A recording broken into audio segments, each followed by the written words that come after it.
Hi hello ನಮಸ್ಕಾರ. ನೀವು ನೋಡ್ತಿದ್ದೀರಾ ಬಿಗ್ ಬಾಸ್ ಕತೆ ಬಿಬಿ ನ್ಯೂಸ್ ಜೊತೆ. ನಾನು ನಿಮ್ಮೆಲ್ಲರ ಪ್ರೀತಿಯ ತೃಪ್ತಿ ಬಸವರಾಜ್.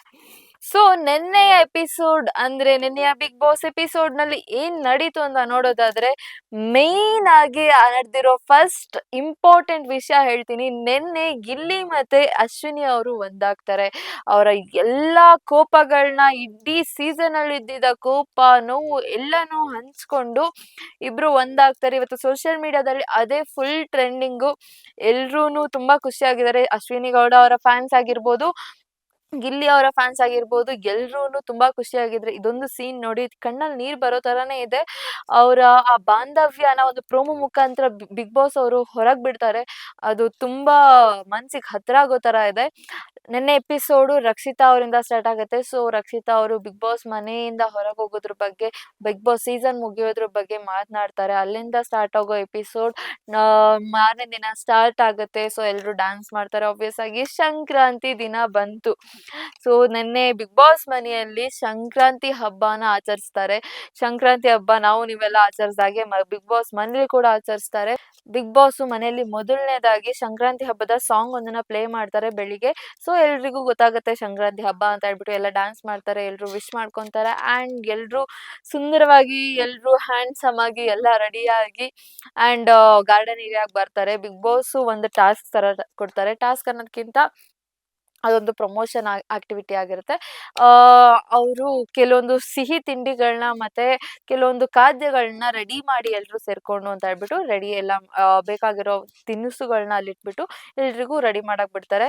ಅಂಡ್ ಇದ್ರ ನಡುವೆ ಧನುಷ್ ಅವರ ಫ್ರೆಂಡ್ಸ್ ಒಂದು ವಿಡಿಯೋ ಮುಖಾಂತರ ಧನುಷ್ ಅವ್ರನ್ನ ಭೇಟಿ ಮಾಡಿದ್ದಾರೆ. ಹಂಗಂದ್ರೆ ಧನುಷ್ ಅವ್ರಿಗೆ ವಿಶ್ ಮಾಡ್ಲಿಕ್ಕೋಸ್ಕರ ಅವರ 4 ಜನ ಫ್ರೆಂಡ್ಸು ಸ್ಕ್ರೀನ್ ಮೇಲೆ ಬಿಗ್ ಬಾಸ್ ಮನೆಯ ಟಿವಿಯಲ್ಲಿ ಹಾಕಿರ್ತಾರೆ. ಇದನ್ನ ಅವರೆಲ್ಲ ವಿಶ್ ಮಾಡಿರ್ತಾರೆ ಧನುಷ್ ಅವರಿಗೆ. ಅದನ್ನ ವಿಡಿಯೋ ಮುಖಾಂತರ ಪ್ಲೇ ಮಾಡಿರ್ತಾರೆ. ಅಂಡ್ ಇದಾದ ನಂತರ ಅಶ್ವಿನಿ ಅವರ ಬೇಡಿಕೆಯಂತೆ ಅಶ್ವಿನಿ ಅವರ ತಮ್ಮ ಮನೆ ಒಳಗ್ ಹೋಗ್ತಾರೆ.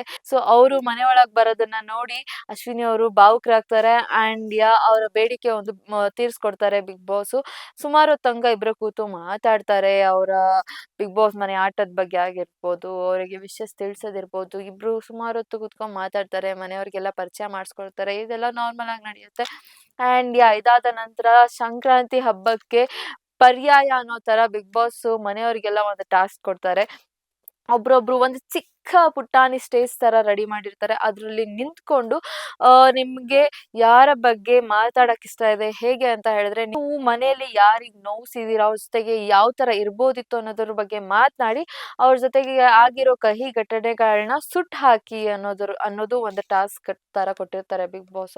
ಅಶ್ವಿನಿ ಅವರು ಗಿಲ್ಲಿ ಅವ್ರ ಬಗ್ಗೆ ಮಾತನಾಡಿ ಗಿಲ್ಲಿ ಜೊತೆಗೆ ಲೈಕ್ ಯಾರ ಜೊತೆಗೆ ಆಗಿರ್ಬೋದು ಲೈಫ್ ಅಲ್ಲಿ ಫನ್ನಿ ಆಗೂ ಇರ್ಬೋದು ಅನ್ನೋದನ್ನ ತೋರ್ಸ್ಕೊಟ್ಟಿದ್ದಾನೆ ಗಿಲ್ಲಿ. ಅವನ ಜೊತೆಗೆ ಚೆನ್ನಾಗಿರ್ಬೋದಿತ್ತು, ಚಿಕ್ಕ ಚಿಕ್ಕ ವಿಷಯಕ್ಕೂ ಜಗಳ ಆಡಿದ್ವಿ ಅನ್ನೋದನ್ನ ಭಾವನೆಯನ್ನ ಹೇಳ್ಕೊಂಡ್ಬಿಟ್ಟು ಅದನ್ನ ಒಂದು ಪೇಪರ್ ಮೇಲೆ ಬರ್ಕೊಂಡು ಅದನ್ನ ಇಬ್ರು ಸೇರಿ ಬೆಂಕಿಗೆ ಹಾಕ್ಬೇಕಿರತ್ತೆ.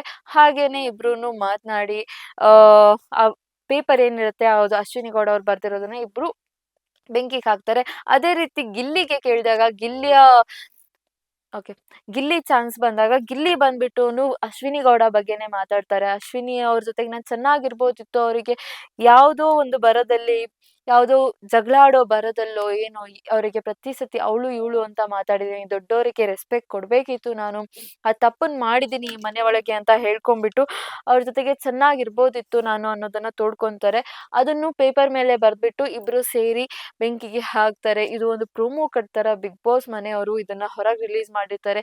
ಅದು ಎಷ್ಟು ಚೆನ್ನಾಗಿರುತ್ತೆ ಅಂದ್ರೆ ಎಲ್ರ ಮನ್ಸು ಕರ್ಗತ್ತೆ ಅಂತ ಪ್ರೋಮೋ ಮಾಡಿ ಬಿಡ್ತಾರೆ. ನೋಡಿಲ್ಲ ಅಂದ್ರೆ ಹೀಗೆ ಹೋಗಿ ನೋಡಿ. ಅಂಡ್ ಅದಾದ ನಂತರ ಕಾವ್ಯ ಅವ್ರ ಬಗ್ಗೆ ಮಾತಾಡೋದಾದ್ರೆ ಕಾವ್ಯ ಅವರು ಗಿಲ್ಲಿ ಬಗ್ಗೆ ಹೇಳ್ತಾರೆ. ಗಿಲ್ಲಿ ಎಲ್ರೂ ತಲೆಯಲ್ಲಿ ಇತ್ತು ಗಿಲ್ಲಿಗೆ ಎಷ್ಟು ನೋವು ಕೊಡ್ತಾರೆ ಇವರು ಅಂತ ಹೇಳ್ಬಿಟ್ಟು. ಪ್ರತಿ ಸತಿ ಕಾವ್ಯ ಅವರು ಗಿಲ್ಲಿನ ನಿಂದಿಸಿ ಮಾತಾಡ್ಬೇಕಾದ್ರೆ, ಏನೋ ಒಂದು ಅಪವಾದನೆ ಹಾಕ್ಬೇಕಾದ್ರೆ ಗಿಲ್ಲಿ ಯಾವತ್ತೂ ತಿರುಗಿ ಮಾತಾಡಲ್ಲ ಕಾವ್ಯ ಅವರಿಗೆ. ಅದನ್ನ ನಾವು ನೋಡಿದೀವಿ.